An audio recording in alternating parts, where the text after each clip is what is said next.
Welcome back to From the Mind of Christine McConnell. This is our second part on this wallpaper episode. When we left off, I thought I had all of my pieces and I thought, oh, I'm just gonna like weave this together and it's gonna be incredible.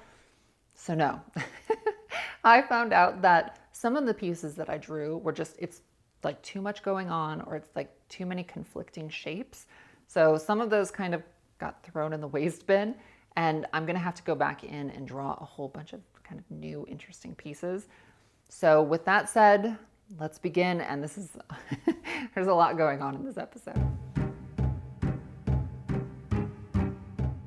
So I'm only going to try to show you the things that did work out. Some of the things that were incredible were the octopus on this kind of interesting shape. And the second thing was the seahorse worked perfectly in that little porthole that I had created. Sadly, this medallion that I drew based off of the thing that's on the ceiling just totally didn't work with this. So I'm hoping that maybe in a future project I can find a home for it at some point. So now that we've got these pieces in the computer, let's start digitally creating some sort of a 3D effect by adding some shadows and highlights.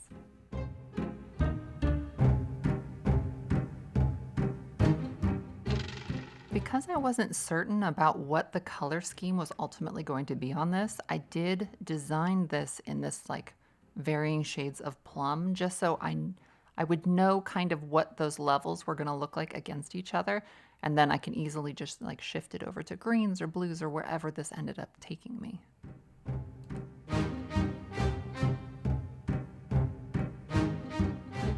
I can occasionally be like so persnickety about edges being nice. And so I think I may have spent like 2 or 3 days fiddling on just this aspect of all of these pieces.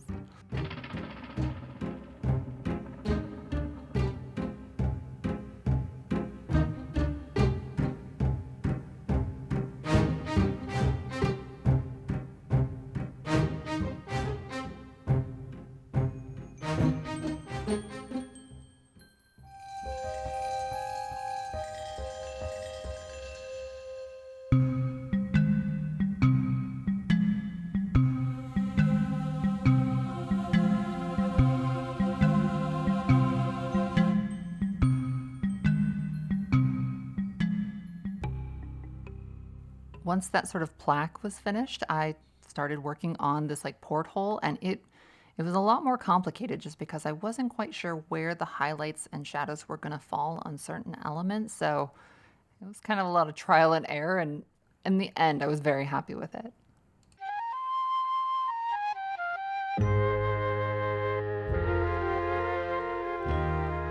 When you're shading in something, really kind of anything, the very darkest you go and the very lightest you go should always be really small, because obviously they pack a lot of punch, and if you use them too liberally, then it kind of diffuses their purpose or their effectiveness. So whenever you are doing something like this, always keep in mind, use your shadows and your highlights, the strongest versions of those, as minimally as possible. I wanted my octopus to kind of almost look like it was sculpted on top of this plaque. And to achieve that, I'm going in and just adding like a shadow on the lower left-hand side.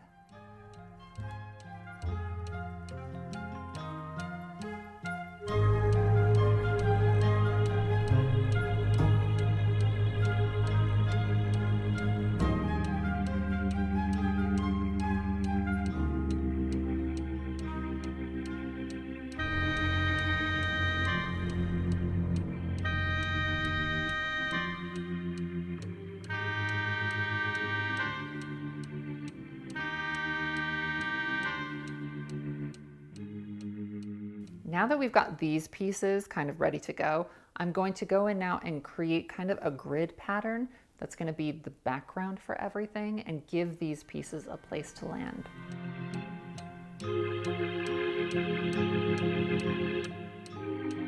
My overall vision for the way this was hopefully going to look was I kind of wanted to picture maybe if the Nautilus had crashed at the bottom of the ocean a long time ago and had, been punctured or ruptured and overgrown over time, and what you were looking at was kind of the decayed steel, iron, bolts, and screws and things like that.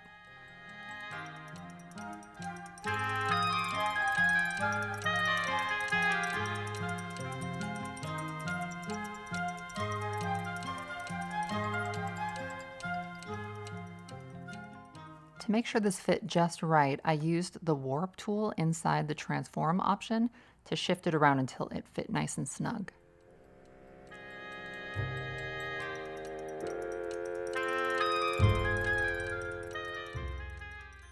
Now I'm just adding some shadows and highlights to make certain aspects pop.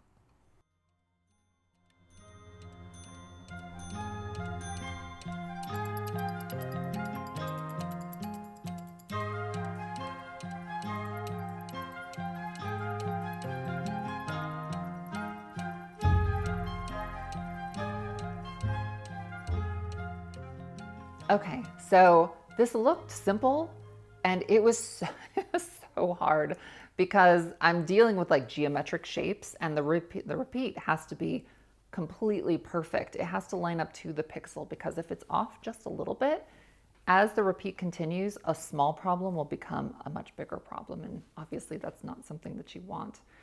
There is a program called Adobe Illustrator. I've known of it a long time, but I've never played with it. It's math-based, so it makes this process so much simpler.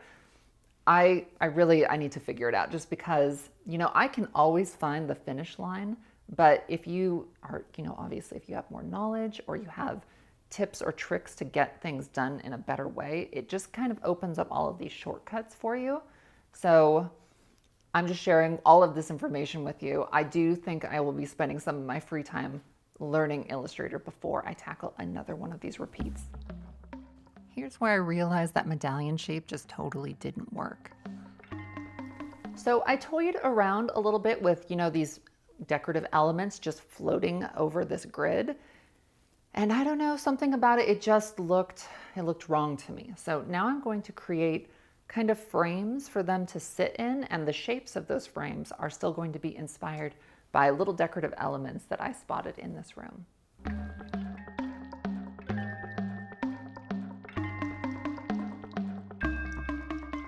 Sometimes I see artists that can just like with the flick of their wrist do something and it instantly looks like something smooth and beautiful. I don't think I've ever been that kind of artist. Everything I start off with feels rough to me, and then I always go in and do all of my like polishing and refining.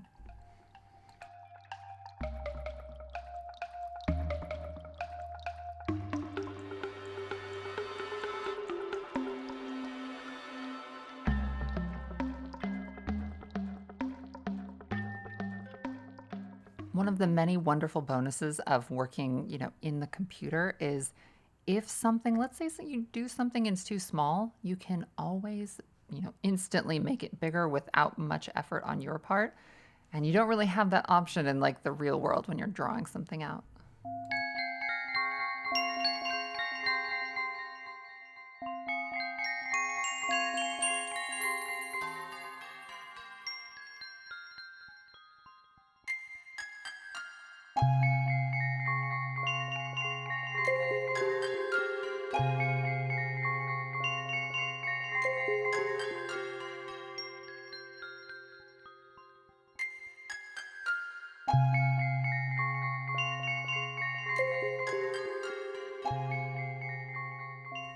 Here I am creating that half drop repeat that I had talked about in the last episode. And the way you do that is everything that's falling off the edge here on the left-hand side needs to be cut away and put back over on the other side. So when these two panels come together, they line up perfectly. And the same goes for anything on the top or bottom. If it's on the top coming off of that edge, it needs to also be coming up again down here on the bottom.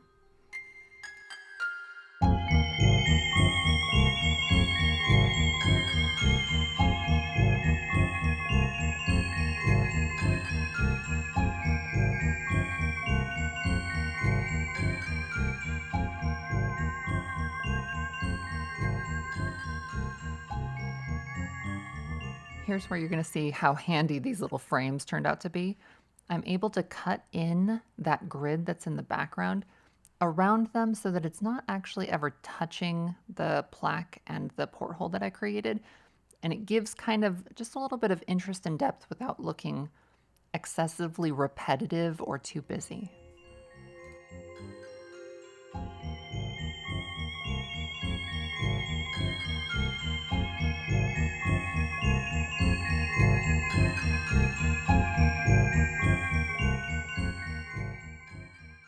Now I'm going to try my hand at digitally creating some decorative elements to attach to the edges of these frames to make them look a little more interesting.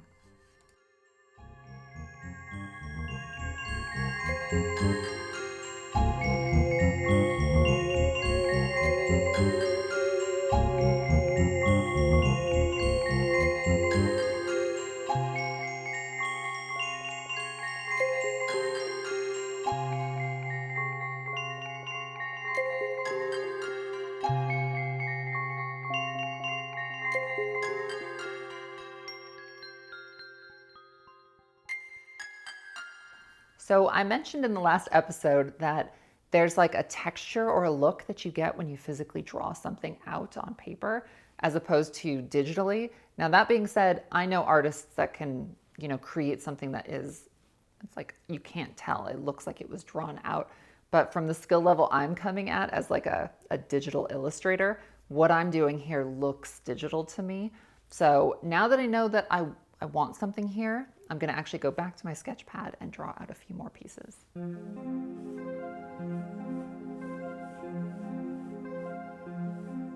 Something funny I kind of discovered about myself throughout this entire project is I love drawing things with my hands. I feel like if I had to spend my whole life doing only this every day, I'd be pretty happy. It's kind of, you can always listen to like an audiobook or music, and it's just kind of like a calm, fun way to spend your time.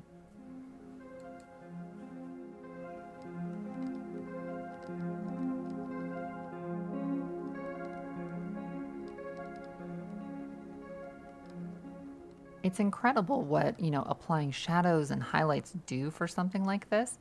Something else I experimented with is charcoal and just adding, because it's just obviously so pigmented and you can get a big effect out of just using a very small amount.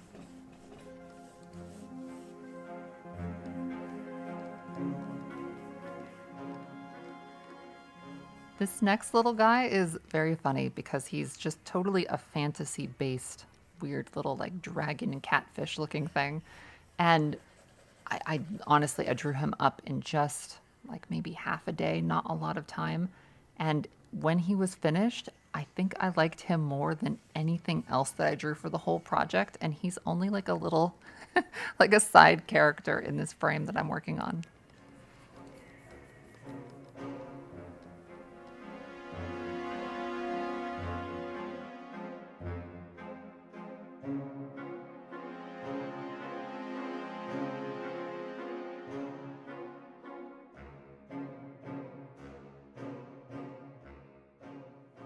I decided I wanted the frames to have kind of panes, almost like in a window.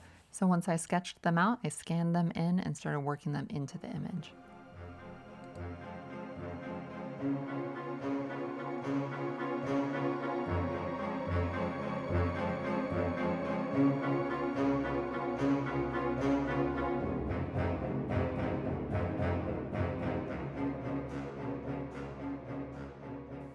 It's so funny to me how many additional pieces needed to be drawn out. When I wrapped up the last episode, I honestly thought this was going to be kind of like a easy month for me. I was going to be able to, just put this together. It was going to be beautiful. And I think I worked every single day this month on this. I don't even think I took a single day off just because it had to be right. It was going to be printed. And I'm kind of like a prisoner to things being done the best way possible.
Okay, all of that stuff was really hard, but now let's tackle something really fun, bubbles. This was my very, very first time ever drawing bubbles or painting bubbles of any kind. And they are so fun and easy. All you have to do is draw a circle, add some shadow kind of on the lower 3/4, and then you just add a highlight right there at the very bottom and then a stronger highlight right at the very top. And it instantly looks like a super three-dimensional bubble.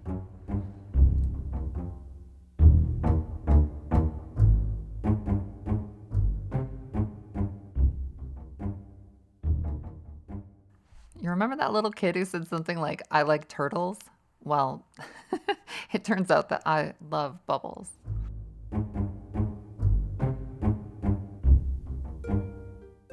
Now I'm going to start aging this paper by implementing kind of a swampy effect.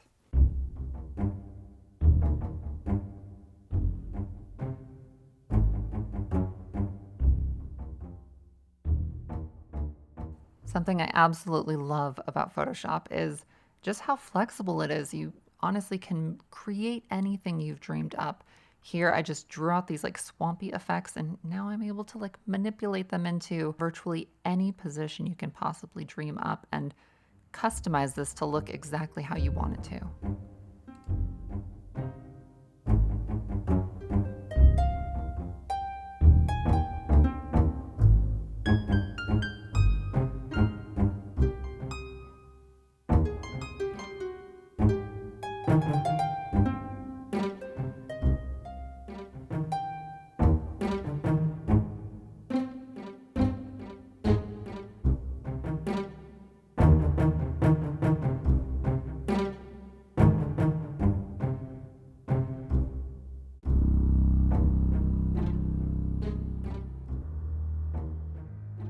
Okay, this part was probably my very favorite of the whole thing because I was using the Cintiq pad and you just like drawing out these little shadows and it was making such a huge difference so quickly.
Now we're going to do color. Now I'm going to tell you color is hard on this particular paper because for one, I've been working on it in like a grayscale for so long that I've kind of grown to just love the way it looks like this. And in the future, I may actually have it printed out and made available in this particular color scheme or lack of color scheme. But in this room, in this house, gray would look odd. It would look off. So especially with all of the antiques that I'll have in the room. So I've got to find a color scheme that, you know, lends itself obviously to sort of an aquatic sort of thing, but also is feminine and interesting in a way that I'm going to be happy with. So with that said, let's tackle this part.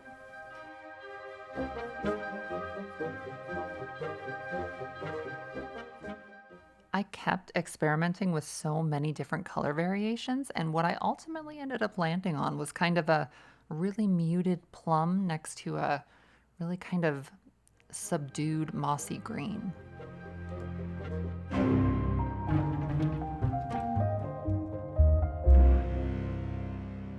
Here and there, I subtly added different colors, like these bubbles have kind of a bluish tinge to them, which makes them, to me, look really realistic and interesting.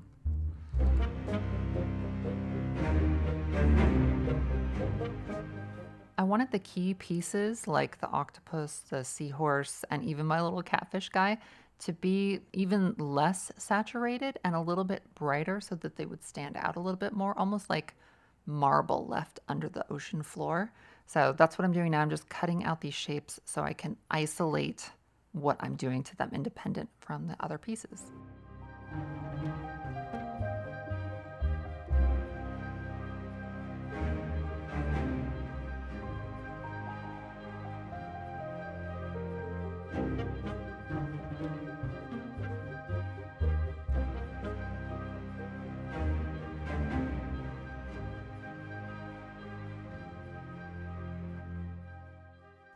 Now I'm going to start incorporating that eroded effect that I had talked about wanting. This is going to do two things that are really great. One thing, it's going to break up the pattern a little bit with kind of an organic shape so that when you're looking at it from far away, it doesn't jump out as looking repetitive. And the second thing is it kind of adds like an edginess to this design that I really, really like and sets it apart, I think, from a lot of different types of patterns.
Okay, it's finished. I am so happy with how this came out. I can't wait to see what it's going to look like printed. I just posted a public episode on how to do the border or the frieze. So it's kind of a partner episode to this, so check that out after watching this. And next month, we're going to tackle something really fun and easy. You're definitely going to be able to do this yourself. So stay tuned for that, and I will see you again very soon.